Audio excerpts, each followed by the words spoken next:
تو یہ سب سودی کاروبار میں کسی بھی قسم کی ڈیوٹی دینے والا انسان جہنمی ہے، اصحاب النار ہے، ہم فیہا خالدون، اور وہ اس میں سے کبھی نکل نہیں سکے گا۔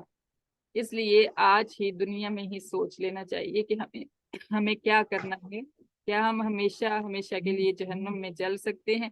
یقین کریں کہ ہم ایک سیکنڈ کے لیے نہیں جل سکتے۔ ہمیں دنیا کے اندر اگر ہلکی سی بھی کہیں پہ آگ چھو جائے یا کوئی گرم چیز چھو جائے تو ہم اس کے لیے کتنا تڑپتے ہیں، وہ جلن کسی جگہ پہ ہمیں ٹک کے بیٹھنے نہیں دیتی، اور ہم کیا کیا اس کے لیے کوشش کرتے ہیں، کیا کیا میڈیسن یوز کرتے ہیں کہ یہ جلن جو جلدی ختم ہو جائے۔ تو آگ، دنیا کی آگ تو بہت ہلکی ہے۔ دنیا کی آگ تو ایسی ہے کہ کہا جاتا ہے کہ ایک فرشتہ ایک انگارہ لے کر جہنم سے آیا تھا، اور اس نے اس کو صرف ایک پہاڑ کے ساتھ ٹچ کیا تھا اور وہ واپس لے گیا تھا۔ اگر وہ آگ کا وہ انگارہ جو ہے دنیا میں رکھ جاتا، چنگاری وہ دنیا میں رکھ کے چلا جاتا، تو دنیا جل جاتی اس سے، اتنی وہ سخت آگ ہے۔ تو صرف یہاں ٹچ کر کے وہ گیا، اور اس آگ کا آپ شدت چیک کیجئے کہ کیسے انسان کو جلا کر رکھ دیتی ہے، اور ہر چیز کو جلا کر رکھ دیتی ہے، تو وہ جلن برداشت بھی نہیں ہوتی۔ تو قیامت کی آگ جو ہے کتنی سخت ہوگی، یہ دنیا کے اندر اللہ تعالیٰ نے ہمیں دکھانے کے لیے اور ہمیں یقین دلانے کے لیے رکھی کہ انسان کو جب آگ کا وعدہ کیا جائے تو اس کو پتا ہو کہ یہ آگ کتنی شدید ہے جس کی اللہ تعالیٰ بات کر رہے ہیں۔ تو اللہ ہمیں بچائے۔ ابھی اگر کسی کے لین دین کے اندر سود کا معاملہ ہے تو ابھی سے سٹیپ لے لیجئے۔ ابھی آپ قرآن پاک پڑھ رہے ہیں، اس کا اثر انشاءاللہ دل کے اوپر ہوگا۔ ابھی سٹیپ لے کر اس کو ختم کر لیجئے۔ کل کو جو ہے دوبارہ سے شیطان آپ کے اوپر ایسا نہ ہو کہ دلائل دے دے کر غالب ہو جائے، اور پھر خدا نخواستہ اس وعدے کے مستحق نہ بن جائیں جو اللہ تعالیٰ فرما رہے ہیں۔ اگلی آیت بہت پیاری ہے، یمحق اللہ الربا ویربی الصدقات۔ سبحان اللہ، اللہ سود کو مٹا دیتے ہیں اور صدقات کو بڑھا دیتے ہیں۔ یعنی سودی مال جو ہوتا ہے، سودی کاروبار، اللہ تعالیٰ اس کو تباہ و برباد کر دیتے ہیں۔ وَيُرْبِ الصَّدَقَاتِ، اور خیراتیں جو ہیں وہ بڑھا دیتے ہیں۔ اب یہ دیکھیے، یہ ہماری عقل کے بالکل الٹ ہے۔ یعنی ایک جگہ پہ ہمیں 100 روپے کے بدلے 110 یا 120 یا 150 روپے مل رہے ہیں۔ ہمارے ذہن کے مطابق ہمارا دماغ کیا کہتا ہے کہ ہمارے پاس رقم بڑھ گئی ہے، اور دوسری جگہ کیا ہوتا ہے، ہمارے پاس 100 روپیہ ہے، اس میں سے ہم نے 10 روپے خیرات کر دیے، تو کیا ہوا، ہمارے پاس 90 روپے بچ گئے۔ اب اس میں ہمارے ذہن کے مطابق کیا ہے کہ ہمارے پیسے کم ہو گئے، رقم کم ہو گئی، لیکن اللہ کیا فرماتے ہیں، جو 90 ہیں وہ زیادہ ہیں، اور جو 110 ہیں وہ کم ہیں۔ یعنی انجام کار سودی کاروبار، سود سے بنائے ہوئے محلات، سود سے بنائے خریدی ہوئی گاڑیاں، اور سودی جو بینک بیلنس ہے وہ سب تباہ و برباد ہو جائے گا۔ اور وَيُرْبِ الصَّدَقَاتِ، وہ مال جس کے اندر سے خیرات نکلتی رہی، صدقہ نکلتا رہا، وہ جو ہے بڑھتا جائے گا، بڑھتا جائے گا۔ اور یہ بالکل ہمارے دماغ کے الٹ معاملہ ہے۔ تو اس لیے شریعت پر آنکھیں بند کر کے یقین کر لیں، اسی میں ہمارے لیے خیر ہے۔ واللہ لا يحب كل کفار اثیم، اللہ تعالیٰ ہر ناشکر گناہگار سے محبت نہیں کرتے۔ ان الذين آمنوا وعملوا الصالحات واقاموا الصلاة وآتوا الزکاة لهم اجرهم عند ربهم۔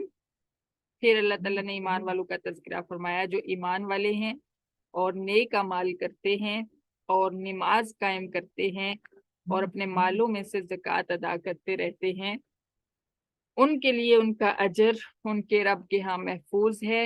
لا خوف ولا خوف علیہم ولا هم یحزنون، اور ان سے خوف اور غم دور کر دیا جائے گا۔ سبحان اللہ، اللہم اجعلنا منہم۔ یا ایہا الذین آمنوا اتقوا اللہ وذروا ما بقی من الربا۔ پھر اللہ تعالیٰ فرما رہے ہیں کہ اے ایمان والو، اللہ سے ڈرو اور چھوڑ دو وہ مال جس کے اندر سود جو ہے، سودی کاروبار تم نے شامل کر رکھا ہے، اس سود کو چھوڑ دو جو باقی رہ گیا ہے۔